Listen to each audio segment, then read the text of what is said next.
दुनिया में सदियों से रहस्यमय और गुप्त ताकतों की चर्चा हमेशा रही है, चाहे वो फ्रीमेसन सोसाइटी हो या इल्यूमिनाटी ग्रुप।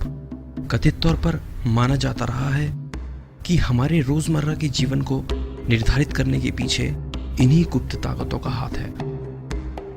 इतिहास में कई ऐसे सीक्रेट ग्रुप्स की चर्चा हुई है जिनका उद्देश्य मानव जाति की सुरक्षा या विनाश करना रहा है।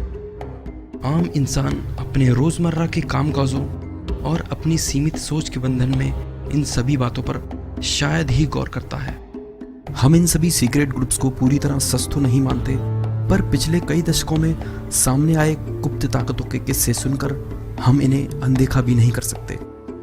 ऐसे ही एक सीक्रेट ग्रुप के बारे में जानेंगे आज के इस एपिसोड में, जिसका गठन हिंदुस्तान में सम्राट अशोक ने किया था। महान अंग्रेजी लेखक H.G. वेल्स के शब्दों में, इस धरती के इतिहास में अंकित सभी राजाओं और महाराजाओं की महानता और उदारता के बीच सिर्फ एक ही शख्स रोशनी की मानिंद अनंत तक जगमगाता रहेगा। वे शख्स हैं सम्राट अशोक।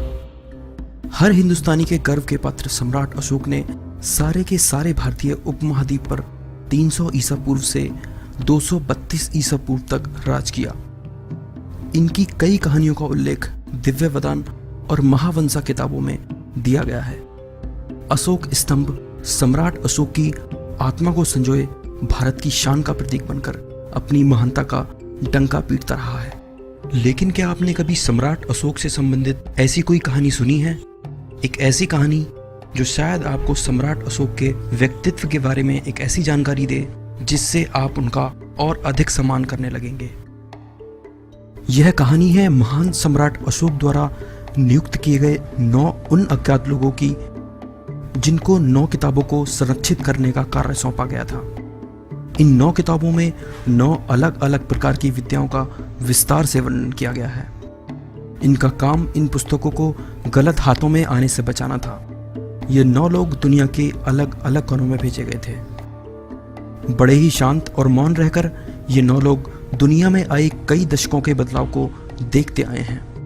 हमारी ज्ञान की सीमाओं के बाहर ये गुप्त लोग द 9 अननोन कहलाए। पर इन 9 लोगों को नियुक्त करने के पीछे का क्या मकसद था?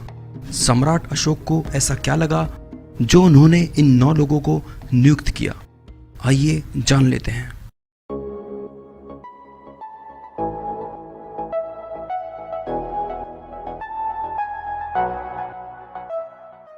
हाय दोस्तों, मैं हूं विशाल और आप देख रहे हैं मिथ टीवी।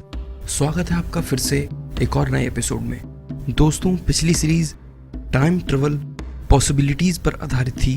अगर आपने ये सीरीज नहीं देखी है तो प्लीज देखिए, उसका लिंक आपको नीचे डिस्क्रिप्शन में मिल जाएगा। ईसा से लगभग 270 साल पहले सम्राट अशोक ने सत्ता संभाली। सत्ता संभालते ही अशोक ने पूर्व और पश्चिम दोनों दिशा में अपना साम्राज्य फैलाना शुरू कर दिया। उन्होंने आधुनिक असम से ईरान की सीमा तक साम्राज्य केवल 8 सालों में विस्तृत कर लिया था।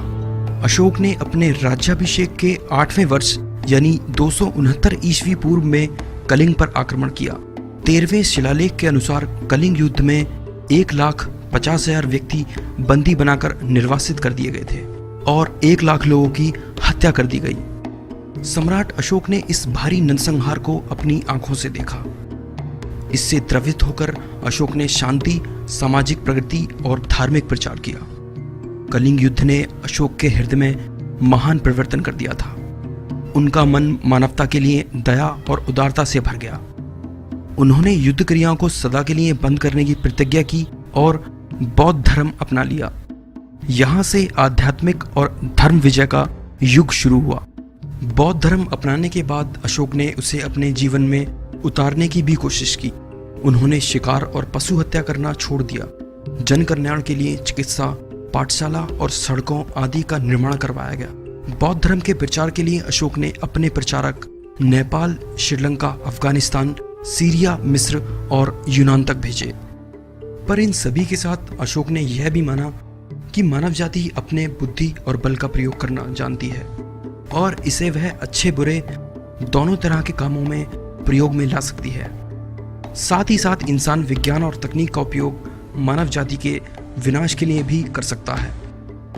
इन सभी बातों पर गौर करके सम्राट अशोक ने फैसला किया कि वह कोई ऐसा तरीका खोजेंगे जिससे आधुनिक विज्ञान और तकनीक की लगभग सारी गुप्त जानकारी को ऐसे लोगों से बचाकर रखा जाएगा जो इसका उपयोग मानव जाति के खिलाफ कर सकते हैं। इस दिशा में आगे बढ़ते हुए अशोक ने 9 लोगों की एक सीक्रेट सोसाइटी का गठन किया जो द 9 अननोन कहलाए। इन 9 लोगों को आधुनिक विज्ञान की सभी गुप्त जानकारियों को गलत हाथों से बचाने और उन पर भविष्य में रिसर्च करने के लिए नियुक्त किया गया था, ताकि ये गुप्त जानकारियां मानव जाति के कल्याण के लिए प्रयोग में लाई जा सकें। और इस तरह से उन 9 अज्ञात लोगों का जन्म हुआ। इसके लिए अशोक ने अपने 9 भरोसेमंद शिष्यों को चुना और हर एक को एक अलग अलग गुप्त किताब सौंपी, जिसमें से हर एक में अलग अलग विषयों पर हमारी सभ्यता के उदय से लेकर उस समय तक मानवों द्वारा इकट्ठी सभी जानकारी मौजूद थी। और उन्हें यह निर्देश दिए गए कि वह अपने अपने विषयों पर आगे भी शोध करते रहेंगे। कथित तौर पर माना जाता है कि 9 लोगों की इस गुप्त सोसाइटी ने अपनी शोध से मौत पर विजय पाने के तरीके खोज लिए थे। इसीलिए इनके बारे में यह कहानी प्रचलित है कि इन 9 अज्ञात लोगों ने साल दर साल सभ्यताओं को बनते बिगड़ते देखा है। इन 9 अज्ञात लोगों को ये सख्त निर्देश थे कि ये कभी भी भौतिक संसार को अपनी पहचान नहीं बताएंगे। ऐसा माना जाता है कि उन्होंने सदियों के अनुभव से बहुत ही शक्तिशाली और गुप्त जानकारियां इकट्ठी की। इन 9 लोगों ने अपनी अलग भाषा का निर्माण भी किया जो केवल इन्हीं की समझ आ सकती थी।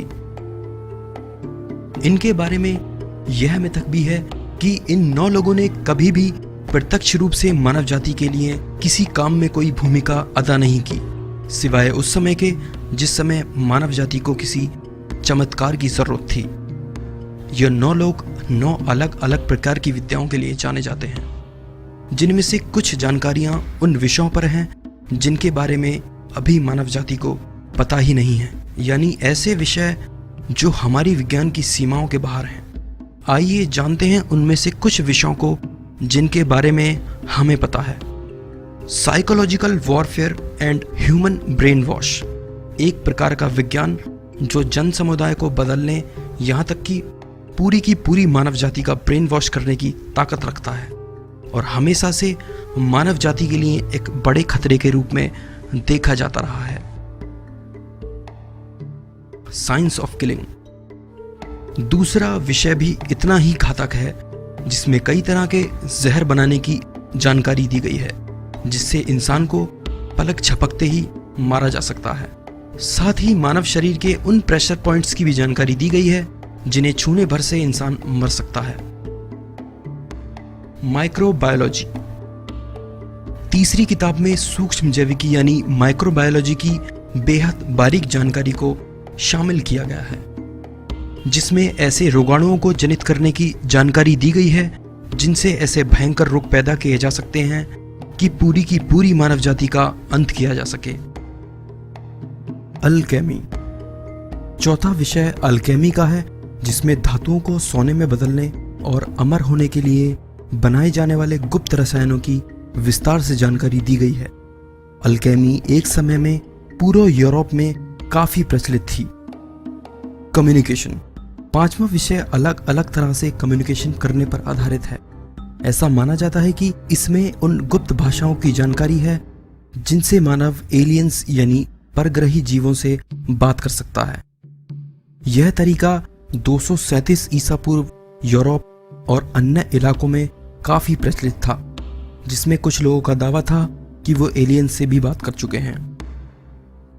ग्रेविटी, छठी किताब में ग्रेविटी की विस्तृत जानकारी है। साथ ही साथ एंटी ग्रेविटी एयरक्राफ्ट यानी विमान बनाने और गुरुत्वाकर्षण के विरुद्ध कार्य करने की भी जानकारी इस पुस्तक में शामिल की गई। कॉस्मोलॉजी एंड स्पेस टाइम, 7वीं और 8वीं पुस्तक space time, nature of light और कॉस्मोलॉजी पर आधारित है। ऐसा माना जाता है कि इस पुस्तक में प्रकाश की गति से तेज यात्रा करने, उसकी गति को नियंत्रित करने और इसके अलावा स्पेस और टाइम की भी बहुत ही अत्याधुनिक जानकारी दी गई है। सोशियोलॉजी, नवी किताब में समाजशास्त्र की वह जानकारी है जो किसी सभ्यता का उदय और विनाश करने के लिए काफी है। दोस्तों, ऐसा माना जाता है कि इन 9 किताबों की जानकारियों को लगभग गुप्त ही रखा गया था, पर कई बार इन जानकारियों के छिपे हिस्से मानव जाति के सामने आए, जिनसे मानव ने विज्ञान की नई खोजों को जन्म दिया।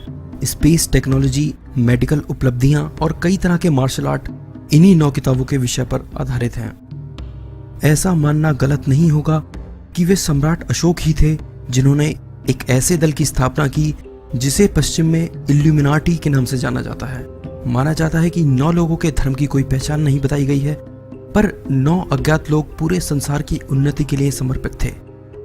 यह सम्राट अशोक की महानता का प्रमाण है। इन 9 अज्ञात लोगों ने साल दर साल सभ्यताओं को बनते बिगड़ते देखा है। कहीं ऐसा ना हो कि इन सहनशील लोगों की महानता हमेशा के लिए गुमनाम ही रह जाए। सच्चाई या मिथक, यह सोचना आप पर निर्भर करता है।